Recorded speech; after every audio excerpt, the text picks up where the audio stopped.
Well, first of all, hi everyone. I'm Ana Apostol. I'm from the company isEazy. And as Gary said, I'm going to walk you through one of our methodologies. So at isEazy, we're a company that covers 360 degrees, all needs when it comes to e-learning. And one of the things that we do a lot is content creation. And I wanted to share one of the methodologies that's most used when we create content. And that methodology is called learning by doing.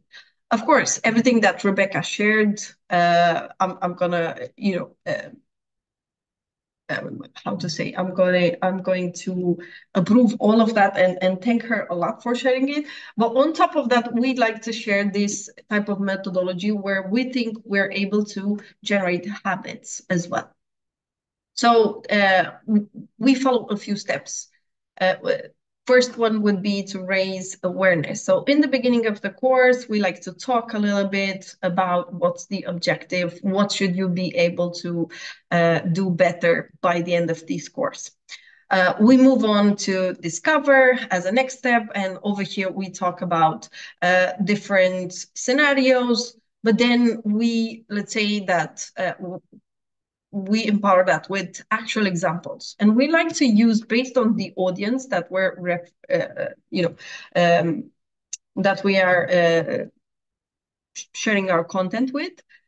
We like to use examples that are really close to their day-to-day life, and we take examples from movie scenes, like famous movie scenes maybe, or actual famous people within the mass media.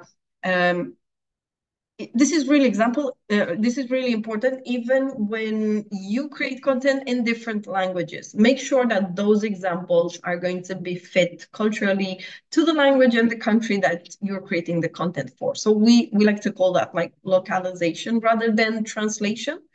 We don't like to translate our courses either. We localize, always use culturally fit examples. Once we go through the examples, again, these can be from movie scenes, from actual famous books, from famous people, so on and so, like case studies from companies that are really important within the country. Then we transfer it to the actual job. And over here, we use different type of interactive elements. Like suddenly we do like a role play, or maybe we simulate a chat between two colleagues at work that chat about, I had this issue with my manager the other day. This is what happened. And then we try to simulate an actual day into the professional's life. Once we show that, we go to consolidate, and over here is where we use a lot of games, exercises, and we get into the practicality over here. So the actual student is going to be learning by playing a trivia game, or maybe an alphabet game, whatever that may be. So really fun, nice way to learn through gamification. And then by the end of it, we measure. And again, this is supposed, or at least it's not supposed, we're actually having really nice results to go through the natural phases of the learning process to instill habits and tangible changes into the workplace. Yeah, so the courses that we, for example, suggest would be in different formats. It is really important to think about your audience. If they can, for example, do these courses while they're working, or maybe it could be some formats that are really compatible with some other activities. Like maybe you go for a jog, and then instead of just sitting in front of a computer, you have the option to listen to the course in a podcast format, or maybe it's better for you to watch a video, or different formats suited for all type of needs. So I don't know if you had any other questions, No, Gary. no, that makes sense. I mean, I really like the learning by doing methodology. The structure of that really relates to some of the best learning experiences I think I've had, because there's the context set in, there's clarity. Then I understand how that matches onto my job or the context of the business I'm in. Then it's Mm. something I can practice. And then, like you say, I see some sort of change in results that creates a habit. So really makes sense to me. If anyone has any questions about that methodology, again, feel free to drop that in the Q&A or the chat. And then the other part of that, Anna, is when like we know how we're creating that decent content, the one that kind of connects with people, how are we creating the sort of path or the structure of the wider the kind of learning experience? Tell us a bit more about that. Yeah, absolutely. So we do have some key aspects to take into consideration when building, learning paths or itineraries. So, of course, topic, goals, audience, duration, level, modality, and methodology. All of these are really important. It has to be really relevant content. It has to be adapted to your audience. The objective of that program, it's really, really important. If it's by level, modality, and then, of course, the methodology has to be based on the actual goals. And moving on, I do have, more information about that. I would like to get a little bit into more details. First things first, think about the topic. Are you going to be training on soft skills or hard skills? When training on soft skills, think about the fact that usually soft skills are taken as if they're not so important generally. So that's really not the case. So you have to be mindful of that when creating learning paths. Then when it comes to goals, do you want to raise awareness? Do you want to teach, to train, or maybe meet a legal requirement? So depend on the goal. One methodology might suit better than another. Then the audience. Is it for the whole company? Is it for just some part of the employees? Maybe it would be just C-level. Think about all of that. Something really important as well is is it for frontliners? There's an audience, particular audience that we like to call frontliners, and those are the employees that are not sitting in front of a desk. They may not even have access to a computer. So how do you approach those ones? That's a really important audience to take into consideration as well. The duration. Do you have like 3 months to train these audiences, or maybe 9 months, or is it the same for you if they're going to go through the whole steps and train them within a year and a half? Think about the duration. How fast do you want to achieve your goal? So based on that duration, you'll be using one methodology and another one. The level. Do you want this to be based on different levels? This is here you need to think that when you do it by levels, it's going to take more time. So if you have enough time, and if you just spread across, I don't know, maybe 9 months, your training, that's a good methodology to use as well. And then the modality. Again, based on the audience, is it going to be e-learning? Is it going to be blended, or maybe in person, or maybe like really practical?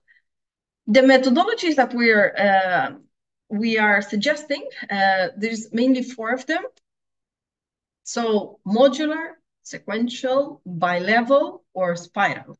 And each one of these methodologies can be used based on different objectives and audiences that you may have. For the modular one, for example, you're just going to have different modules based on different topics. And this type of methodology may take longer because you have enough time to train your staff. So you can basically, this is an example of a training program that we suggest for sales or leadership. So you can take your time to go first module, leadership, then go team management, innovation, project management, communication, team development, self-development, and digital skills. Now, you can take your time. You can, address each one of these topics, with no restrictions, let's say. Then we have another methodology, which is the one by level. So you're going to have different levels, like basic, intermediate, and advanced. Now, this is, again, a type of methodology that needs more time usually, because what you're going to do is that you're going to go through the basic level. So you're going to give all these topics, and this may be across 3 months, 6 months, and then you're going to go to the intermediate, and then you're going to go to the advanced. When would this methodology not gonna suit is when you want somebody to actually reach some sort of knowledge level in a really fast way, because maybe you have promoted somebody recently and you don't have 9 months to get this person to actually understand about innovation. So you want them to reach a higher level faster. For in that case scenario, for example, the spiraling one would be more suited. I'm going to talk about that soon. This one would be suited in case you have, for example, a sales team, and usually they follow a timeline and they go step by step being promoted. You can do like upskilling, reskilling really nicely across different roles, and you want to promote internally. All that kind of scenario would be really suited. For the sequential methodology, in this case scenario is where you actually follow a timeline. Think about a sales funnel, right? In a sales team. The timeline or the funnel of the sales process would be, for example, introduction to the sales process. Now, this is really generic. I'm going to talk a little bit why sales, why this and that, a little bit the history behind it, and then improve your results through consultative sales. And then, your sales pitch, and then how to detect clients' needs. And then basically it just follows the natural sales funnel, and you go slowly towards, the more advanced techniques by the end of it. Then the spiral methodology, this basically, what is this? It mixes the other methodologies. Okay, so instead of this is going to be like really going to the main point. It has very little fluff and bluff. We go straight into the point and we do it really fast. So how do we do that? Well, we kind of mix between levels, sequential, and modular. So instead of following the timeline like vertically or horizontally, what we do is that we go how to be a good leader, effective supervision, and maybe I go monitoring and completing projects, effective problem solving, and then plan strategically and digital environments. Now, what's going to happen there is that I'm going to kind of touch base into all of these topics, but I'm going to do it like really fast. And by the third month, you have, already touched base into all the topics. Maybe you didn't get into like the nitty gritty of things, but on the third month, you are already familiar with digital sales. You're already familiar with monitoring and completing projects and how to be a good leader. And then slowly, you're going to be training yourself up until you would get to be an expert into everything. But again, this is effective when you want somebody to reach an objective like really fast. Yeah. Yeah. Sorry. No, I was just going to say, I love that. I mean, there's this is kind of like a masterclass in context in a lot of ways, like what's the context of how quickly you need this outcome, who the audience is. So I'm not going to lie, I took a screenshot of that first. It felt like the cheat sheet for me. Ana Maria, I'm again sort of a little bit conscious of time. Is there I know you maybe want to talk us through just an example of where some of these methodologies come in and what they look like in practice. Yeah. So actually, I wanted to focus on the storytelling when showing a few examples. And here we have some metaphors. We like to call them metaphors for storytelling. So one of the main things, when creating a learning path, as well as when you create a course in general, use storytelling. I think this is so important. And for that, I want to show you some examples.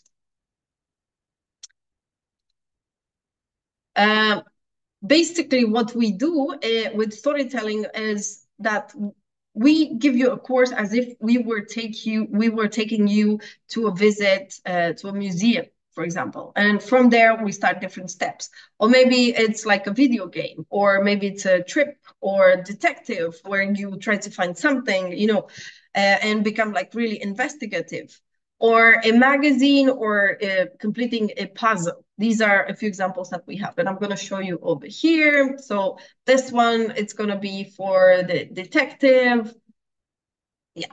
So sorry about the Spanish in this case, but you get the idea, right? So moving on. we're going to have the museum. So over here, we're going to put everything as if these are going to be, you know, pictures, how to take pictures. Is it allowed? Is it not allowed? Or maybe a trip. Sorry, this one is the one based on the trip, right? So we use all these stories with the passport and what is this and your ticket and so on. Sorry, I don't know if I can move this. Oh yeah, there we go. This one would be like a video game metaphor. So we put everything like in really interesting kind of video game. That's the museum, the visit to the museum. So we keep like, you know, kind of the idea spread across the whole course or the program. And that's going to be the puzzle and the magazine. So think about the design, think about the visual, think about the storytelling. I think all those points are really important when building content and also creating learning paths. Okay.